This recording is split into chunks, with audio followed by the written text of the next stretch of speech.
اعوذ باللہ من الشیطان الرجیم بسم اللہ الرحمن الرحیم وَلَقَدْ آتَيْنَا داود، اس کو واو پڑھیں گے، داؤد نہیں پڑھیں گے، داود وسلیمان علما۔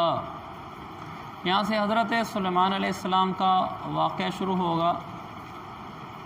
ان کا شروع میں وہ تذکرہ جو ان کو پرندوں کی بولیاں سکھائی گئی تھیں، اور پھر یہ کہ وہ چونٹی کی بولی کو سمجھے تھے، پھر انہوں نے ہدہد کی حاضری لی تھی، پھر اس نے ملکہ بلقیس کے بارے میں بتایا تھا، پھر انہوں نے خط بھیجا تھا۔ وہ سارا واقعہ جو پچھلے درس میں نے عرض کیا تھا، یہ اسی واقعے کے بارے میں آیات ہیں۔ تو چونکہ ہم اس کو گزشتہ درس میں پڑھ چکے ہیں، اس لیے میں صرف اس کا تلاوت کرتا جاؤں گا اور اس کا ترجمہ کرتا جاؤں گا۔ وَلَقَدْ آتَيْنَا دَاوُودَ وَسُلَيْمَانَ عِلْمًا، ہم نے داؤد اور سلیمان کو علم عطا کیا۔ وقال الحمد للہ الذی فضلنا علی کثیر من عبادہ المؤمنین، اور ان دونوں نے کہا تمام تعریفیں اللہ کی ہیں جس نے ہمیں اپنے بہت سے مومن بندوں پر فضیلت عطا فرمائی۔ اللہ کی نعمتوں کا شکر بھی ادا کرنا چاہیے۔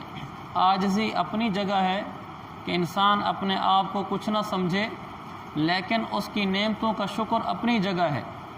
ایسا نہ ہو کہ انسان عاجزی میں اتنا نیچے چلا جائے کہ ناشکری کرنے لگے۔ بعض صفات ایسی ہیں جن کی حدود آپس میں ملتی ہیں، ان کے درمیان بارڈر کو پہچاننا، عربی میں اس کو حد فاصل کہتے ہیں، بارڈر کو پہچاننا ضروری ہے، ورنہ انسان غلطی کر جاتا ہے۔ مثلاً تواضع اور ناشکری، ان کی حدود آپس میں ملتی ہیں۔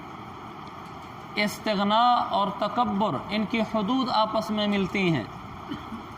تو استغناء اور تذلیل، ان کی حدود آپس میں ملتی ہیں۔ ان حدود کو سمجھنا ضروری ہے۔ مثلاً تواضع اور ناشکری کی حد آپس میں ملتی ہے۔ تواضع میں چلتے چلتے ناشکری میں داخل نہیں ہو جانا چاہیے۔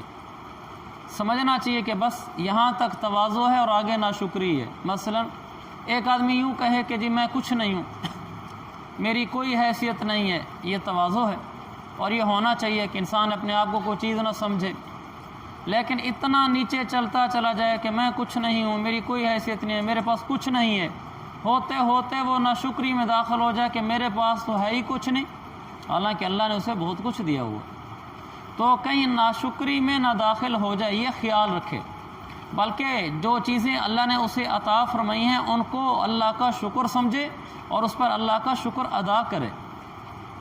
جیسے یہاں سلیمان اور داؤد علیہ السلام نے کہا اللہ کا شکر ہے اس نے ہمیں بہت سارے بندوں سے بہتر بنایا ہے۔ حالانکہ ان حضرات میں عاجزی بھی تھی کہ ہم تو کچھ بھی نہیں ہیں، ہم تو کسی کے برابر بھی نہیں ہیں، سارے ہم سے اچھے ہیں۔ کیونکہ عام آدمی بھی جب تواضع میں چلا جاتا ہے تو سمجھتا ہے کہ سب مجھ سے اچھے ہیں، لیکن اللہ تعالیٰ نے ان کو فضیلت دی تھی بہت سارے بندوں پر، تو انہوں نے اپنی اس فضیلت کا، یعنی اللہ کی اس نعمت کا شکریہ بھی ادا کیا کہ اللہ تو نے بہت سارے بندوں سے ہمیں بہتر بنایا ہے۔ لہذا آدمی اللہ کا شکر بھی ادا کرے کہ اللہ نے مجھے مال دیا، فلاں کو مال نہیں دیا، مجھے قرآن و حدیث کی سمجھ دی، فلاں کو نہیں ملی، مجھے اسلام دیا، فلاں کو نہیں ملا۔ تو جو چیزیں اللہ نے دی ہیں ان کا شکر بھی کرے، لیکن اس کے ساتھ اکڑ میں نہ آئے۔ بعض دفعہ انسان اس میں بھی پھر فرق پڑ جاتا ہے، اللہ کی نعمتوں کا شکر کرتے کرتے تکبر میں داخل نہ ہو جائے۔ یہ بھی حدود آپس میں ملتی ہیں کہ جی اللہ کا بہت شکر ہے، مجھے یہ بھی اللہ نے دیا، لوگوں کو نہیں دیا، یہ بھی دیا، یہ بھی دیا، اور لوگوں کو نہیں دیا۔ ایسا نہ ہو کہ پھر اپنے آپ کو کوئی چیز سمجھنا شروع کر دے کہ لوگوں کے پاس کیا ہے، سب کچھ تو میں ہوں۔ یہ پھر حدود آپس میں ملتی ہیں۔ لہذا ان کو بیلنس رکھے کہ اللہ کے سامنے عاجزی بھی کرے اور ناشکری بھی نہ کرے، شکر بھی کرے اور تکبر بھی نہ کرے، اور اللہ سے ڈرتا رہے کہ اللہ کسی وقت بھی یہ دولت جو کچھ بھی اللہ نے دیا ہے چھین بھی سکتا ہے۔ اور سب سے بڑی دولت جو اللہ نے ہمیں عطا فرمائی ہے وہ ایمان ہے، اس سے بڑی کوئی دولت نہیں ہے۔ اس ایمان پہ مر جانا یہ سب سے بڑی کامیابی ہے، ایمان کا چھن جانا سب سے بڑی ہلاکت ہے۔ مرتے دم تک ڈرتے رہنا چاہیے۔ بعض لوگ مرتے وقت اپنی آخرت اچھی کر جاتے ہیں، بعض مرتے وقت اپنی آخرت برباد کر جاتے ہیں۔ جو واقعہ کربلا میں نے اس جمعے میں سنایا تھا، وہ چونکہ مجھے وقت کا اندازہ نہیں تھا تو وہ ٹائم پورا ہو گیا تو میں نے پھر اس کو سمیٹا، پھر میرے ذہن میں کسی اور موقع پر اس کو تفصیلی بیان کریں گے۔ تو اس میں ایک بات یہ بھی تھی جو میں عرض نہیں کر سکا تھا کہ جب امام حسین رضی اللہ عنہ اور سامنے عمر بن سعد کا لشکر آمنے سامنے ہوا تو عمر بن سعد کا ایک گورنر تھا حر بن یزید۔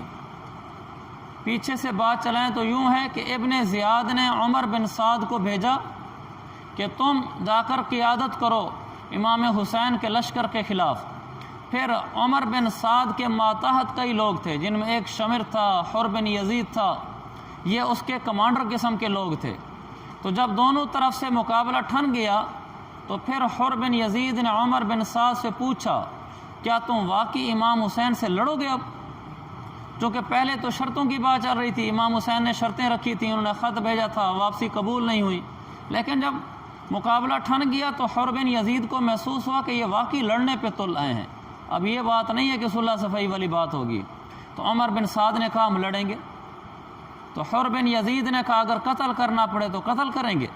اس نے کہا عمر بن سعد نے قتل کریں گے۔ تو حر کے پاؤں سے زمین نکل گئی۔ اس نے کہا یہ کیا ہوگا کہ آل رسول کو دل میں، اس نے کہا اوپر سے تو بول بھی نہیں سکتا تھا، اسی کی گردن اڑا دیتے۔ تو اس نے اندر یہ سوچا کہ میں اگر حر بن یزید اگر امام حسین کے خلاف آج لڑا تو برباد ہو گیا۔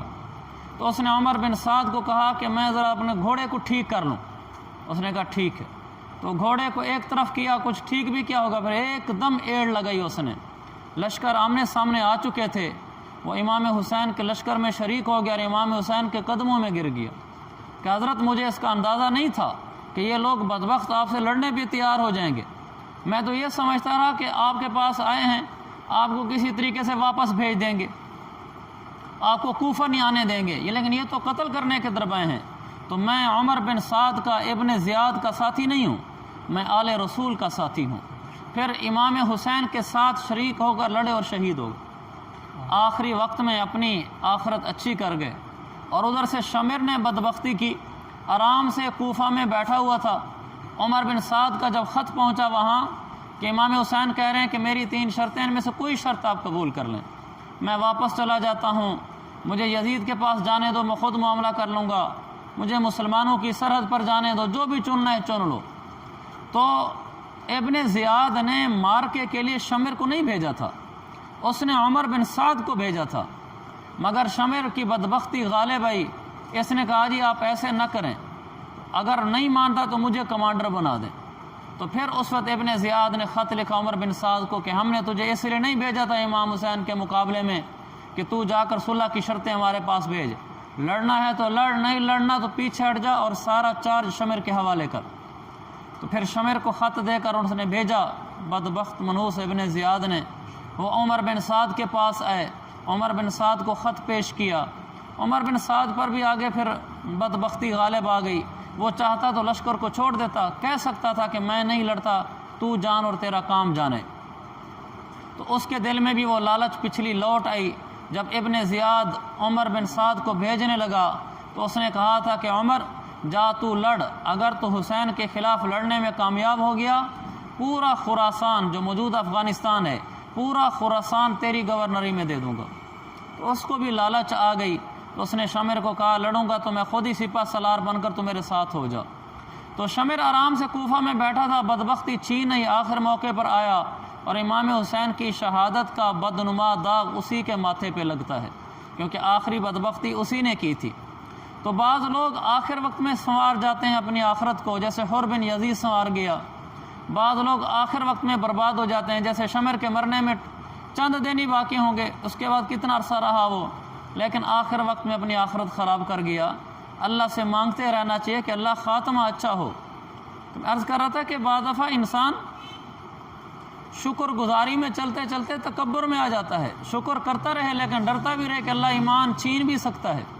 اسی طرح جب شاہ اسماعیل شہید رحمۃ اللہ علیہ کا یہاں بالاکوٹ کی پہاڑیوں میں سامنے سکھوں کے ساتھ مقابلہ ہوا، عین آخری موقع پر ایک آدمی سکھوں سے نکلا اور سیدھا امام شاہ اسماعیل شہید کے پاس آیا اور اسی وقت کلمہ پڑھ لیا. کہا میرا دل کرتا ہے میں آپ لوگوں کا ساتھ دوں، اور پھر ان کے ساتھ مل کر لڑا، جہاد کیا اور شہید ہو گیا. اسی لمحے شاہ اسماعیل شہید کے پاس ایک آدمی نے گھوڑے کو ایڑ لگائی، وہ دوسری طرف چلا گیا، سکھوں کا ساتھ دیا اور لڑتے ہوئے مر گئے. اللہ سے ڈرتے رہنا چاہیے کہ پتہ نہیں عین موقع پر آخرت میں کیا حال ہو جائے. اس لیے رسول پاک صلی اللہ علیہ وسلم کی دعاؤں میں سے ہے اللہم اجعل خیر عمری آخرہ، اے اللہ میری عمر کا سب سے بہترین حصہ وہ ہو جو میری عمر کا آخری حصہ ہو. وخیر ایامی یوم القاک فیہ، اے اللہ میرا بہترین دن وہ ہے جس دن میں تجھ سے ملاقات کروں. وخیر عملی خواتیمہ، اے اللہ میری ساری زندگی میں اعمال تو میں کر ہی رہا ہوں، میری زندگی کا سب سے زیادہ بہترین عمل جس میں تیرے ساتھ دل لگا ہو، رونا دھونا آ رہا ہو، تیرے آگے رو رہا ہوں، سب سے بہترین عمل وہ ہو جب میری زندگی ختم ہو رہی ہو. تو اللہ کا شکر بھی ادا کرتے رہنا چاہیے اور ڈرتے بھی رہنا چاہیے. آگے فرمایا وَوَرِثَ سُلَيْمَانُ داود، حضرت سلیمان داود کے وارث بنے. داؤد علیہ السلام کے بیٹے تھے، دونوں نبی ہیں. نبی اپنی جو جائیداد چھوڑ کر جاتا ہے وہ صدقہ ہوتی ہے، اس کے وارثوں میں بھی تقسیم نہیں ہوتی. حضرت محمد مصطفیٰ صلی اللہ علیہ وسلم جتنی جائیداد چھوڑ کر گئے اس کا دنیا میں کوئی وارث نہیں تھا. اگر کوئی کہتا ہے جی یہ ان کی جائیداد میری تھی اور مجھے فلاں ہستی نے دی نہیں ہے تو وہ غلط کہتا ہے. اس لیے کہ حضور پاک صلی اللہ علیہ وسلم نے خود فرمایا ان معاشر الانبیاء، ہم انبیاء کی جماعت لا نورثو، ہم کسی کو اپنی وراثت دے کر نہیں جاتے، وراثت ان کی منتقل ہی نہیں ہوتی. اسی لیے حضرت فاطمہ رضی اللہ عنہا جب حضرت ابوبکر صدیق رضی اللہ عنہ کے پاس آئیں اور آ کر عرض کیا کہ ابا جان کی جو جائیداد فدق پر تھی، فدق ایک مقام تھا جہاں کی جائیداد اللہ کے نبی صلی اللہ علیہ وسلم اس کی آمدنی لیتے تھے، تو کہا وہ مجھے بانٹ کر دے دیں. تو انہوں نے کہا کہ فاطمہ اللہ کے نبی کی حدیث ہے کہ انبیاء کی جائیداد میں آگے وارث نہیں ہوتے، اس لیے وہ وراثت کے طور پر آپ کو منتقل نہیں ہو سکتی. تو حضرت فاطمہ کو حدیث سامنے آ گئی تو پھر بات ہی کوئی نہیں رہی، پھر وہ چلی گئیں. اس کے بعد انہوں نے پھر ابوبکر صدیق رضی اللہ عنہ سے اس عنوان پر کبھی کوئی بات نہیں کی کہ بس ختم ہو گیا معاملہ، حدیث ہو گئی ہے. تو انبیاء کی جو زمینیں ہوتی ہیں، جو جائیدادیں ہوتی ہیں، جو کچھ روپیہ پیسہ ہوتا ہے وہ سب صدقہ ہوتا ہے امت پر، اور وہ میراث نہیں ہوتی. آگے فرمایا یہاں وَوَرِثَ سُلَيْمَانُ داود، حضرت سلیمان داود کے وارث ہوئے. نبی تو نبی کا وارث ہی نہیں ہوتا. تو یہاں وراثت سے مراد علمی وراثت ہے کہ ان کے علم کے وراثت ہوئے، ان کی نبوت کے وراثت ہوئے، کہ وارث ہوئے، کہ جو علم داؤد علیہ السلام کے پاس تھا وہی سلیمان کو ملا. جیسے کہتے ہیں یہ بیٹا تو اپنے باپ کا حقیقی وارث ہے، یعنی حقیقی جانشین ہے، جو صفات باپ میں تھی وہ بیٹے میں بھی ہیں. یہاں وراثت کا یہ مطلب ہے. وقال یا ایھا الناس، سلیمان علیہ السلام نے کہا لوگو علمنا منطق الطیر، ہمیں پرندوں کی بولیاں سکھائی گئی ہیں. وَأُوتِينَا مِن كُلِّ شَيْءٍ، اور ہمیں ضرورت کی ہر چیز دی گئی ہے. ان هذا لهو الفضل المبین، یقیناً یہ اللہ کا بڑا کھلا ہوا فضل ہے کہ اللہ تعالیٰ نے ہمیں سب کچھ دیا ہے. ویسے اگر غور کریں تو ہم میں سے ہر ایک کو بھی اللہ نے سب کچھ دیا ہے، بس وہ زبان چاہیے جو یہ کہے کہ اللہ نے سب کچھ دیا ہے، ورنہ کمی تو کوئی نہیں ہے. ہم میں سے ہر آدمی کو اللہ نے ایمان دیا ہے، اس سے بڑی کیا دولت ہے. ہم میں سے ہر آدمی کو اللہ تعالیٰ نے آنکھیں دی ہیں، ہاتھ پاؤں دیے ہیں، ہم معذور مفلوج نہیں ہیں. ہر آدمی کو اللہ نے اپنا گھر دیا ہے. ہم میں سے کوئی کسی روٹی مانگ کر نہیں کھاتا، اپنے گھر کی چھت کے نیچے سوتا ہے، رشتہ داروں کے بیچ میں رہتا ہے، اپنے ملک کی نیشنلٹی حاصل ہے.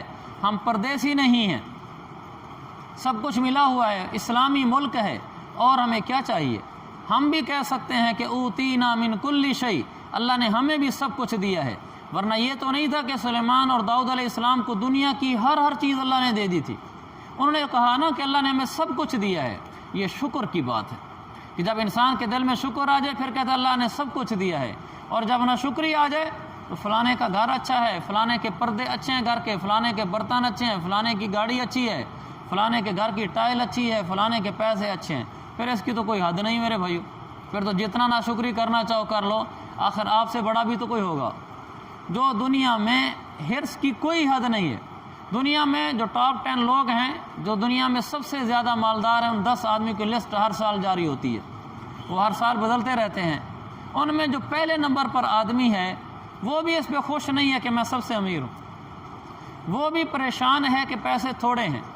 وہ کیسے بھائی؟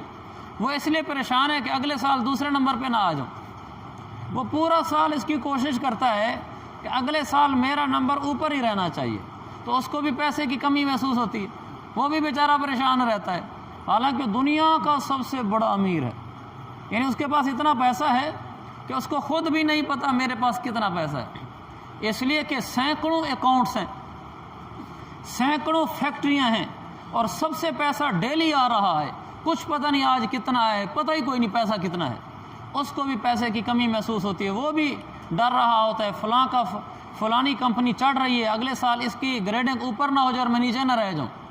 اس لیے شکر کرنا چاہیں میرے عزیز بھائیو سب کچھ ہے، نہ کرنا چاہیں تو سب سے اوپر والا امیر آدمی بھی پریشان ہے، اور اگر شکر پہ ہیں تو اللہ نے اپنی روٹی دی ہے، بھلا دال کھل کے آئے ہیں اپنی کھا کر آئے ہیں، بھلا خشک روٹی کھا کر آئے ہیں اپنی کھا کر آئے ہیں، سادہ پانی پی کر آئے ہیں اپنا پی کر آئے ہیں، کسی سے مانگ کر تو نہیں آیا ہوں۔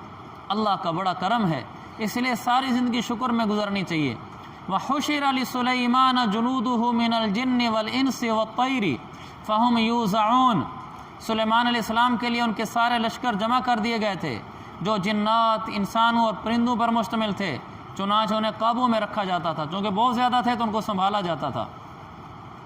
حَتَّى اِذَا أَتَوْا، اس کو اتو نہیں پڑھنا، اتو، حَتَّى اِذَا أَتَوْا عَلَى وَادِ النَّمْلِ، یہاں تک کہ جب وہ چونٹیوں کی وادی میں پہنچے، قالت نملۃ یا ایھا النمل ادخلوا مساکنکم، تو وہ چونٹی نے کہا اے چونٹیوں اپنی اپنی بلوں میں گھس جاؤ، لا یحطمنکم سلیمان وجنودہ وہم لا یشعرون، کہیں ایسا نہ ہو کہ سلیمان اور اس کا لشکر تمہیں پیس ڈالے اور تمہیں پتہ بھی نہ چلے۔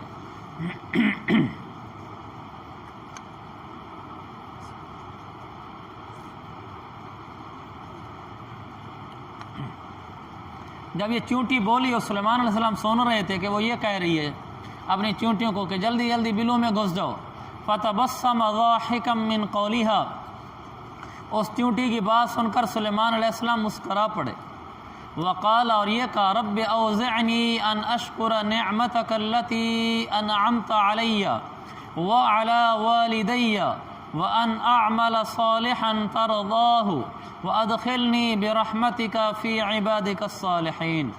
تو پھر انہیں یہ دعا مانگی، جب چونٹی کی بات سن لی کہ میں اس کی بولی سمجھ گیا ہوں، کہنے لگے اے اللہ مجھے اس کی توفیق دے کہ تیری نعمتوں کا شکر ادا کیا کروں جو تو نے میرے اوپر کی، میرے والدین کے اوپر کی، اور مجھے وہ نیک عمل عطا فرما جو آپ کو پسند ہو۔ کیسا خوبصورت لفظ ہے، اللہ وہ نیک عمل جو آپ کو پسند ہو۔ بعض دفعہ نیک عمل ہوتا ہے لیکن اللہ کو پسند نہیں ہوتا، اس لیے کہ اس میں ریاکاری ہے، اس میں سنت طریقہ نہیں ہے۔ تو نیک عمل ہو اور اللہ کو پسند بھی ہو، اور یا اللہ مجھے اپنی رحمت سے اپنے نیک بندوں میں داخل فرما۔ ہماری کیا چاہتے ہیں صبح شام کی؟ اے اللہ میں طلباء کے امیروں میں شامل فرما، ہر وقت کے یہ ذہن ہے، طلباء کے بڑے تاجروں میں ہمیں شامل فرما۔ اگر کسی کی میڈیکل سٹور کی دکان ہے تو بڑے میڈیکل سٹور والوں میں میرا نام ہے، جوتے کی دکان ہے تو بڑے جوتے والوں میں میرا نام ہے، جس کی جس چیز کی دکان ہے وہ کہتا ہے وہ میں بڑوں میں کب آ جاؤں گا۔ ہماری ہر وقت کی فکر یہ ہوتی ہے، اور وہاں کیا ہو رہا ہے؟ فی عبادک الصالحین، یا اللہ جو تیرے نیک بندوں کا ایک بڑا گروہ ہے مجھے ان میں شامل فرما۔ تو بڑا فرق ہے ہمارے اور ان میں۔ ہمیں ہر وقت کی دھن یہ ہے کہ شہر کے امیر آدمیوں میں، بڑے کاروباریوں میں، بڑے دکانداروں میں میرا نام ہو، اور ان کی فکر یہ ہے کہ اللہ تیرے بڑے نیک بندوں میں میرا نام ہو۔ تو میرے عزیز بھائیو، ہم دل کی سوئی تو کم از کم بدل لیں، یہ دعا تو مانگا کریں کہ اللہ مجھے نیک لوگوں میں شامل فرما، نیک لوگوں میں شامل فرما۔ وَتَفَقَّدَ الطَّيْرَ فَقَالَ مَا لِيَ لَا أَرَى الْهُدْهُدَ أَمْ كَانَ مِنَ الْغَائِبِينَ، ایک مرتبہ انہوں نے پرندوں کی حاضری لی تو کہنے لگے کیا ہوا؟ ہدہد نظر نہیں آ رہا، کہیں آج ابسینٹ ہے، من الغائبین آج غیر حاضر ہے۔ لا اعذبنہ، لا اعذبنہ نہیں پڑھنا، ترجمہ بالکل غلط ہو جائے گا، لا اعذبنہ، لا اعذب، یعنی لام پر صرف جھٹکا ہے بس، لام کی زبر کو تھوڑا سا بھی لمبا نہیں کرنا، لا اعذبن، یہ غلط ہے بالکل، لا بس، لا اعذبنہ عذابا شدیدا او لا اذبحن، اس کو بھی لا اذبحن نہیں پڑھنا، ترجمہ بالکل الٹ ہو جائے گا، او لا اذبحنہ او لا یأتینی بسلطان مبین، کہنے لگے ہدہد غائب ہو گیا، میں اسے سخت سزا دوں گا یا ذبح کر ڈالوں گا، ہاں میرے پاس کوئی بڑی واضح وجہ لے کر ہے پھر ٹھیک ہے۔ فمکث غیر بعید فقال احط لفظ ہے، احط، لیکن چونکہ پہلی طا پر شد ہے، جزم ہے، اور دوسری تے پر شد ہے، جو پہلی والی طا ہے، طا طوطے والی، یہ نہیں پڑھیں گے ہم، دوسری تا جس پر شد ہے ڈائریکٹ اسی کو پڑھیں گے، احط نہیں پڑھنا، احط ہا کو ڈائریکٹ تے کے ساتھ ملائیں گے، احط، فقال احط بما لم تحط به وجئتك من سبأ، نون چھوٹا سا میم لکھا ہوا ہے، من سبأ بنبأ یقین، ہدہد نے زیادہ دیر نہیں لگی اور آ کر کہنے لگا مجھے ایسی معلومات حاصل ہوئی ہیں جن کا آپ کو بھی علم نہیں ہے، اور میں ملک کے سبا سے آپ کے پاس ایک یقینی خبر لایا ہوں، وہی کہ ملکہ بلقیس وہاں حکومت کر رہی ہے، انی وجدت امرأۃ، اس کو بھی وجدت دال نہیں پڑھنی کیونکہ تے کے اوپر شد پیش ہے نا، شد ہونے کی وجہ سے پچھلا جزم والا حرف ختم ہو جاتا ہے، دیکھو جیسے احط میں تے پر شد تھی تو پیچھے توئے پر جزم تھی تو توئے ختم ہو گئی، احط، یہاں وجدت میں تے پر شد ہے، پیچھے دال پر جزم ہے، تو جزم کے بعد جب شد آ جائے تو جزم والا حرف ہی ختم ہو جاتا ہے، تو وجدت ہوگا، وجدت نہیں ہوگا، وجدت امرأۃ تملکہم وَأُوتِيَتْ مِنْ كُلِّ شَيْءٍ وَلَهَا عَرْشٌ عَظِيمٌ، میں نے وہاں ایک عورت کو پایا ہے جو لوگوں پر بادشاہت کر رہی ہے اور اس کو ہر طرح کا ساز و سامان دیا گیا ہے اور اس کا ایک شاندار تخت بھی ہے، وَجَدْتُهَا وَقَوْمَهَا يَسْجُدُونَ لِلشَّمْسِ مِن دُونِ اللَّهِ، میں نے اس عورت اور اس کی قوم کو پایا ہے کہ وہ اللہ کو چھوڑ کر سورج کے آگے سجدے کر رہے ہیں، وَزَيَّنَ لَهُمُ الشَّيْطَانُ أَعْمَالَهُمْ، اور شیطان نے ان کو یہ سجھا دیا کہ ان کے کام بڑے اچھے ہیں، فَصَدَّهُمْ عَنِ السَّبِيلِ فَهُمْ لَا يَهْتَدُونَ، چنانچہ شیطان نے انہیں سیدھے راستے سے روک دیا ہے اور وہ اس طرح ہدایت سے اتنے دور ہو گئے ہیں، اللہ یسجدوا للہ، کہ وہ اس اللہ کو سجدہ ہی نہیں کرتے، الذی یخرج الخبأ فی السماوات والارض ویعلم ما تخفون وما تعلنون، وہ اللہ جو زمینوں اور آسمانوں کی چھپی چیزوں کو باہر نکال لاتا ہے اور جو کچھ تم چھپاؤ یا ظاہر کرو سب کچھ کو جانتا ہے، اللہ لا الہ الا هو رب العرش العظیم، وہ اللہ ایسا ہے جس کے سوا کوئی عبادت کے لائق نہیں، عرش عظیم کا مالک ہے۔ یہ سجدے والی آیت ہے، اس آیت کے پڑھنے سے میرے اوپر بھی سجدہ واجب ہو گیا، آپ میں سے جو بھی سن رہے ہیں سب پر سجدہ واجب ہو گیا، اور جو بذریعہ ریکارڈنگ اس کو سنیں گے ان پر سجدہ واجب نہیں ہوگا۔ آگے لکھا ہو نا سجدہ، تو اس کا مطلب ہے سجدہ کرنا ہے، تو یہاں سے فارغ ہونے کے بعد ہم سجدہ کر لیں، اور سجدہ کے آگے 8 لکھا ہوا ہے، نظر آ رہا ہوگا بارڈر کے سے باہر، سجدہ 8، سجدہ 8 کا مطلب یہ کہ قرآن میں 14 سجدے ہیں، شروع سے ہوتے ہوتے یہاں 8 ہو چکے ہیں، باقی آگے 6 باقی ہیں۔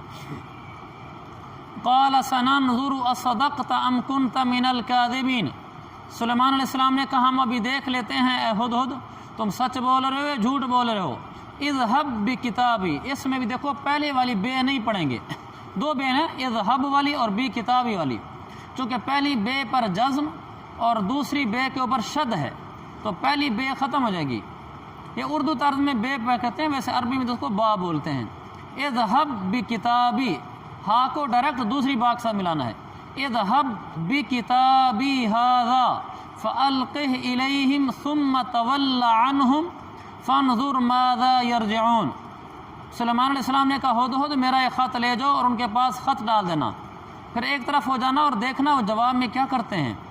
قالت یا ایھا الملأ، مالؤ نہیں پڑھنا، مالؤ تب ہوتا جب اس حمزہ جس کے اوپر پیش ہے اس کے آگے ایک اور واو ہوتا، تو اس لیے اس کو ملأ قالت یا ایھا الملأ انی القی الی کتاب کریم، تو وہ آگے سے کہنے لگی جب خط اس کے پاس پہنچا تو اس نے اپنے درباریوں سے کہا، اے قوم کے سرداروں، کابینہ تھی جو اس کی، میرے سامنے ایک باوقار خط ڈالا گیا ہے، انہ من سلیمان و انہ بسم اللہ الرحمن الرحیم اللہ تعلوا علی واتونی مسلمین۔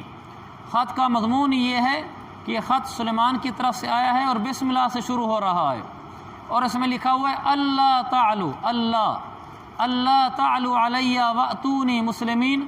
اس خط میں لکھا ہوا ہے کہ میرے مقابلے میں سرکشی نہ کرو اور میرے پاس تابعدار بن کر چلے آؤ، کیونکہ یہ جس علاقے پر حکومت کر رہی تھی، جس کا قصہ میں نے پچھلے درس میں سنایا تھا، وہ جو اس کا علاقہ تھا، وہ علاقہ اصل میں سلیمان علیہ السلام کا تھا، اس نے اس پر غاصبانہ قبضہ کیا ہوا تھا، اس لیے سلیمان علیہ السلام نے کہا فرما بردار ہو کر آ جاؤ۔ باقی انشاءاللہ اگلے درس میں۔ سنتیں چل رہی تھیں ہماری، اور اب تو میٹھی میٹھی سنتیں تھیں ہماری، کھانے پینے والی تھیں، تو چل رہی تھی کہ اللہ کے نبی صلی اللہ علیہ وسلم نے کیا کھایا ہے تاکہ ہم بھی وہ کھائیں۔ ایک ساتھی کو شوگر تھی تو کسی نے اس کو دوائی بتانے لگا نا، موٹاپا تھا، تو اس کو دوائی بتانے لگے کہ جو ہے نا یہ ڈائٹیں کرو، یہ کرو۔ اس نے کہا نہیں، دوائی بھی کوئی ایسی بتاؤ جس میں کچھ کھانا پڑے، کھانے سے روکو نا، بڑا زیادہ کھلا دو لیکن کھانے سے نہ روکو، دوائی کھلاؤ، صحیح دوائی کے طور پر کس چیز سے ہٹاؤ نہیں۔ تو یہ کھانے کی سنتیں ہیں، کھانے سے ہٹنے کی سنتیں نہیں ہیں، یہ کھائیں گے تو ثواب ملے گا۔ کچھ چیزیں پڑھ لی تھیں، دوبارہ پڑھ لیتا ہوں۔ اونٹ کا گوشت، گائے، بھیڑ، بکری، دمبا، مرغ تو میں نے کہا تھا کثرت سے ہمارے یہاں کھایا جاتا ہے، سنت کی نیت کر لیا کریں۔ خرگوش بھی کھانا سنت ہے، بعض لوگ کہتے ہیں سنت نہیں ہے۔ نیل گائے، پرندوں کا گوشت، مچھلی، تر کھجوریں، کچی کھجوریں، آدھی پکی کھجوریں، پوری پکی کھجوریں، ہر قسم کی کھجوریں، کیونکہ کھجوریں تو عام تھیں وہاں۔ خشک چھوارے، جو کی روٹی، گندم کی روٹی، روٹی پر کھجوریں رکھ کر دونوں کو ملا کر کھانا۔ میں نے یہاں سے کہا تھا بھی سنت پر عمل کریں گے، ایک دم مجھے خیال بھی آیا پھر رہ گیا، آج پھر نیت کرتے ہیں انشاءاللہ روٹی پر کھجور رکھ کر کھائیں گے۔ آپ میں سے کسی نے کھا لی ہوگی؟ نہیں کھائی تو آج جا کر کھا لیں۔ کھجور روٹی کے اوپر رکھ کر، گٹھلی سمیت نہیں کھانی، گٹھلی نکال کے روٹی پر کھجور رکھنی ہے۔ تو کھجور اور روٹی دونوں کو ملا کر کھانا۔ سرکہ اور روٹی، شوربے میں روٹی بھگو کر، جس کو سرید کہتے ہیں، وہ میں نے بتایا تھا۔ اور ہمارے ہاں جو سرید بناتے ہیں نا، طریقہ نہیں آتا، ڈیر اسماعیل خان والوں کو طریقہ آتا ہے، وہ کھائیں تو آدمی انگلیاں چاٹتا رہ جائے۔ گوشت دھوپ میں سوکھا ہوا، بھنا ہوا گوشت، سالن کے ساتھ پکا ہوا گوشت کندھے کا، شانے کا، دستی کا گوشت، پٹھ کا گوشت، جسم کے اگلے حصے کا گوشت، اور جس کو ہم کہتے ہیں چیسٹ والا حصہ، دل اللہ کے نبی نے کھایا، کلیجی کھائی، سرخاب کا گوشت، گیہوں، گندم کا حریرہ، وہ ملیدہ سا بنا لیتے تھے، جو کے آٹے میں زیتون کا تیل ڈال کر، جس میں کالی مرچیں اور دوسرے مصالحے توڑ کر ڈالا گیا تھا۔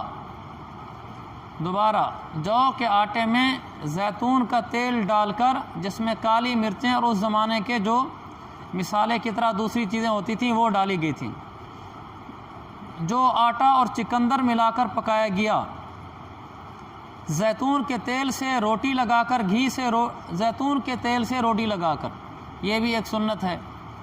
اور گھی سے روٹی چپڑ کر، جیسے مکھن سے روٹی، جو ہمارے ہاں کہتے ہیں روٹی چپڑ دو، تو یہ بھی سنت ہے، یعنی روٹی کو مکھن لگانا، روٹی کو گھی لگانا سنت ہے۔ کوشش کیا کریں خشک روٹی نہ کھایا کر، اس لیے کہ خشک روٹی جا کر اندر مسئلہ کرتی ہے۔ اگر روٹی گیلی ہو، گیلی سے مراد گھی والی، تو وہ آسانی ہوتی ہے ہضم کے اندر۔ ہضم سے مراد یعنی نظام انہضام کے قضاء حاجت کے سلسلے میں۔ آگے فرمایا پنیر اور چھوارے اور گھی ملا کر کھانا بنایا ہوا، پنیر، چھوارے اور گھی، تین چیزیں ملا کر کھانا بنایا ہوا، جو کی روٹی سالن کے ساتھ، کبھی پانی کے ساتھ، صرف روٹی اور پانی، کبھی ایک دو لقمے، آدھی ایک روٹی ایسے بھی کھا لینی چاہیے، روٹی کا لقمہ اور ساتھ پانی کا گھونٹ، اللہ کے نبی کی سنت کی یاد میں۔